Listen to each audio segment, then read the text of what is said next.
been a long time, Snake.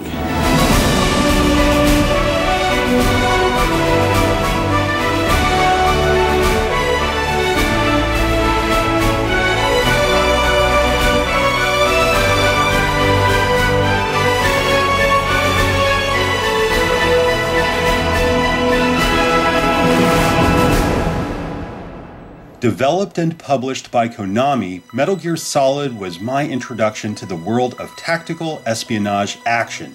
There was so much hype surrounding this title prior to launch, it was mind-boggling.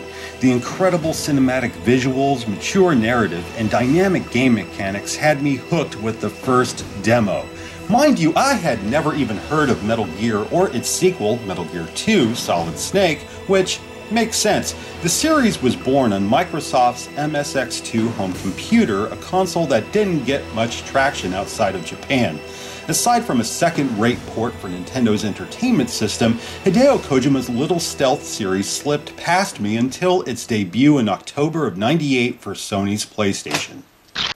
The American Special Forces unit Foxhound has seized a top-secret nuclear storage facility on Shadow Moses Island, and with it a deadly new weapon, Metal Gear Rex, a bipedal robot capable of launching a nuclear strike from anywhere without detection. With an army of genetically modified soldiers at their beck and call, Foxhound is demanding $1 billion, as well as the remains of legendary soldier Big Boss.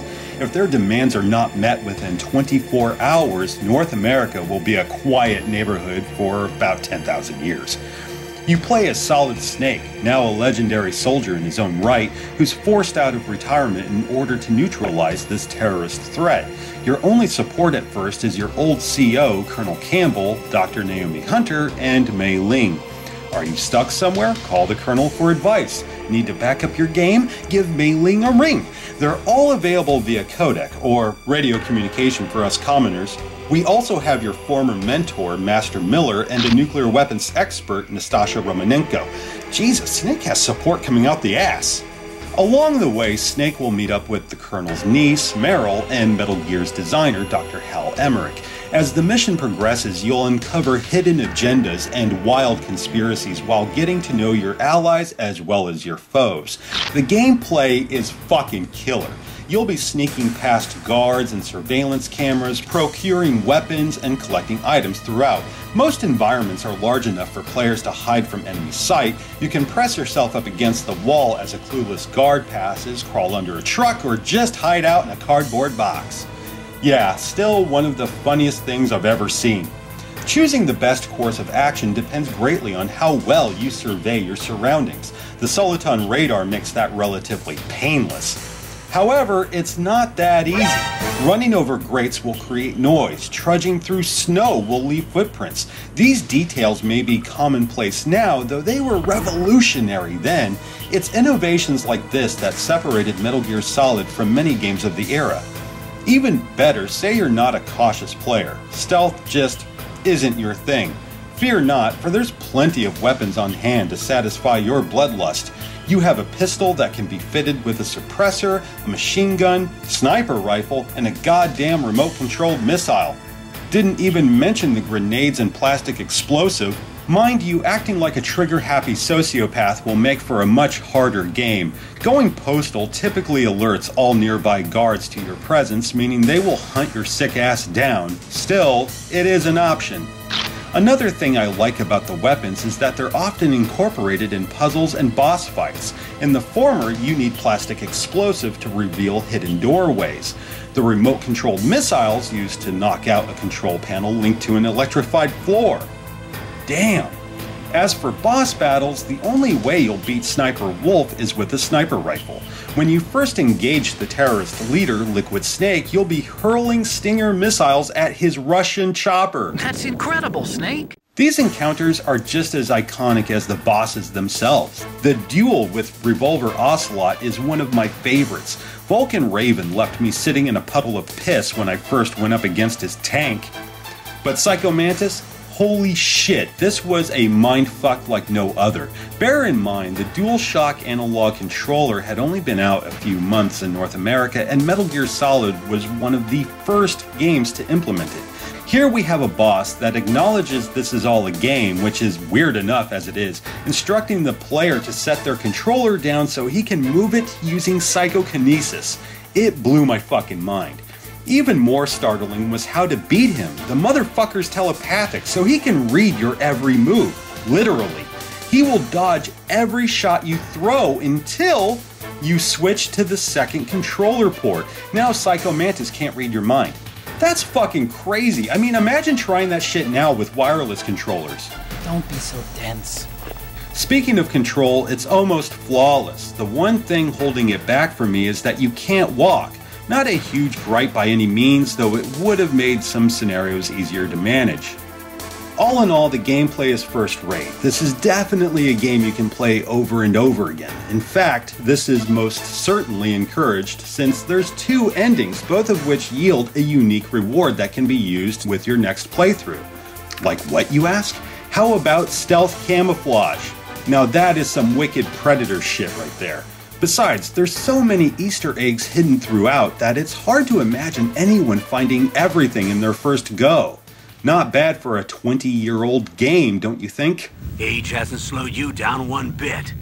Okay, now the graphics. Some folks claim they haven't aged well and that it makes the game somewhat laughable. I do admit that it's mildly amusing watching characters carry on with some heavy conversations where their heads move but not their mouths. What are you talking about? The terrorists are threatening the White House. They say if they don't accede to their demands, they'll launch a nuclear weapon. Yeah, it's a tad goofy when you think about it. Then again, I'm generally so immersed in the story, I just don't give a shit. Shut up in there, will ya? I know that I've mentioned this before, but I look on these graphics with the same nostalgia others experience when playing something like Mario or Sonic.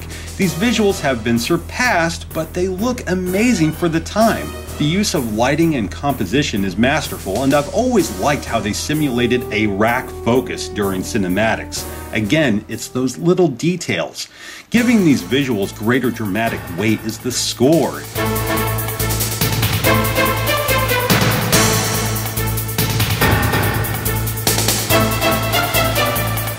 This is epic. Alright, I think I've sucked this game's dick long enough. I want to talk about some shit that bugs me.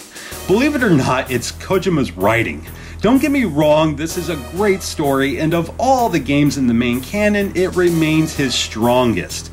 Nevertheless, he does have a penchant for having characters unload hefty monologues at inappropriate times. You know, I don't use makeup the way other women do. I hardly ever look at myself in the mirror. I've always despised that kind of woman. I always dreamed of becoming a soldier. Call me Otacon. Otacon? It stands for Otaku Convention. And Otaku's a guy like me who likes Japanimation. Many of these scenes are well written, but they feel forced. Also, I can't help but think, what's the matter with you? We have terrorists wanting to nuke the fucking planet and you're gonna prattle on about fucking anime? Is time not a factor for you? Oh, I can't forget Naomi. Meryl's just been shot by Sniper Wolf, using her as bait to lure Snake out in the open. What does Naomi have to add? I'm just surprised you're willing to sacrifice yourself. You got the genes of a soldier, not a savior. And she says this shit right in front of her uncle. Even more shocking is that Snake actually defends himself here. Need I remind you that the poor bastard's here to save the fucking world from nuclear weapons? Why are we even talking about this? I need to find a goddamn sniper rifle before Meryl dies.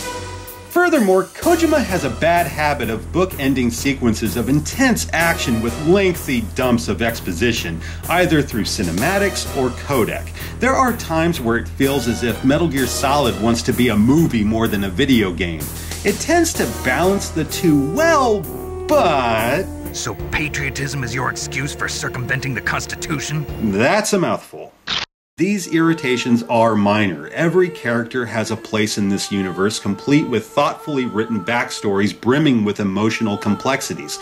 And thanks to the vocal talents of all those involved, every character has a distinct voice. They feel alive. It's not often I can say that. Metal Gear Solid, put simply, is a masterpiece. There have been numerous sequels and spin-offs, and I've played damn near all of them, though this first entry in the Solid series remains my favorite to this day. With compelling characters, a gripping narrative, and radical gameplay, Metal Gear Solid was an incredible feat for its time and remains a classic to this day. If you've yet to experience tactical espionage action, there's no time like the present.